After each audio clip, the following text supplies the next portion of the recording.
Voulez-vous savoir pourquoi vous aurez à peu près la même cote R, peu importe le collège que vous allez fréquenter?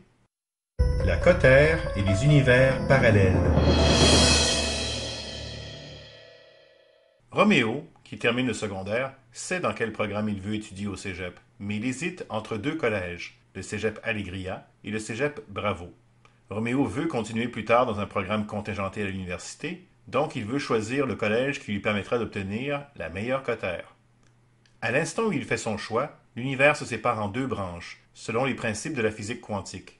Dans la branche A, Roméo A s'en va au cégep Allegria, et dans la branche B, Roméo B s'en va au cégep Bravo. Nous allons suivre ce qui arrive à nos deux Roméo dans le même cours, par exemple, calcul différentiel. Au cégep Allegria, Roméo A termine son cours de calcul différentiel avec une note de 94. La moyenne de son groupe est de 74, avec un écart type de 10. L'écart type est une mesure de la dispersion des notes des élèves du groupe. Un écart type de 10 signifie qu'environ 2 tiers des élèves ont une note qui se trouve dans un intervalle de plus ou moins 10 autour de la moyenne. Avec une note de 94, Roméo A se démarque clairement. Son écart à la moyenne est de 20 points. On utilise la lettre Z pour représenter le rapport de cet écart sur l'écart type du groupe. Donc, on peut dire que Roméo A a une cote Z égale à 20 sur 10, donc à 2. Mais est-ce que Roméo est si bon que ça? Peut-être que oui, ou peut-être que les étudiants de son groupe étaient particulièrement peu performants, ce qui pourrait expliquer la facilité qu'il a eue à se démarquer.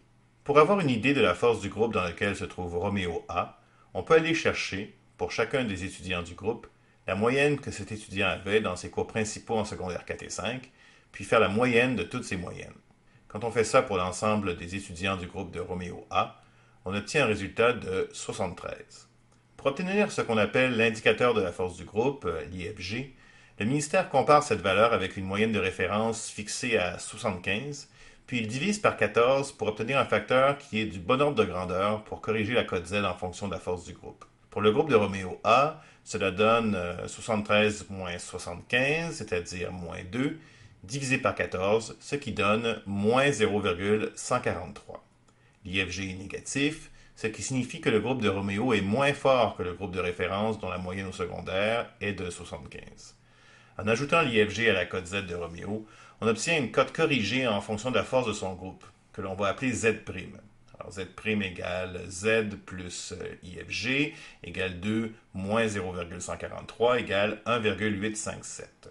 Le ministère considère donc que Roméo A mérite réellement une cote de 1,857 plutôt qu'une cote de 2, car son groupe était plus faible que le groupe de référence, ce qui faisait en sorte qu'il était plus facile de se démarquer.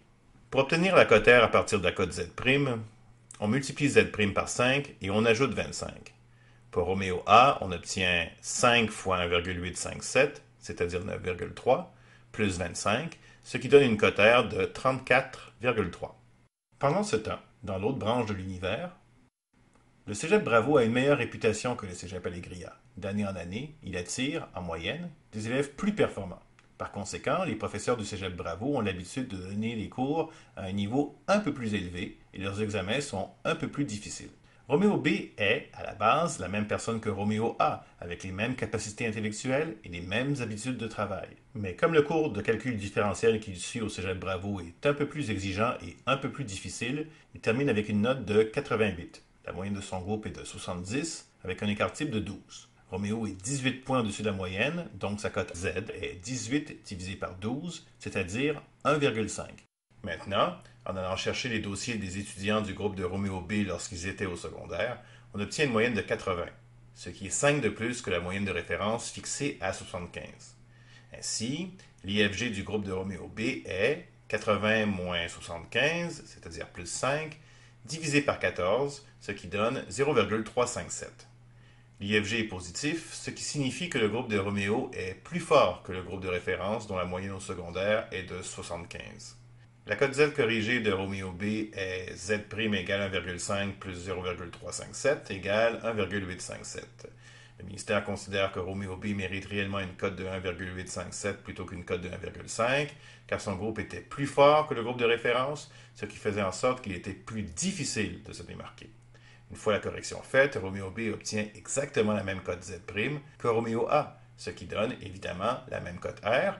R égale 5 fois 1,857 plus 25 égale 34,3.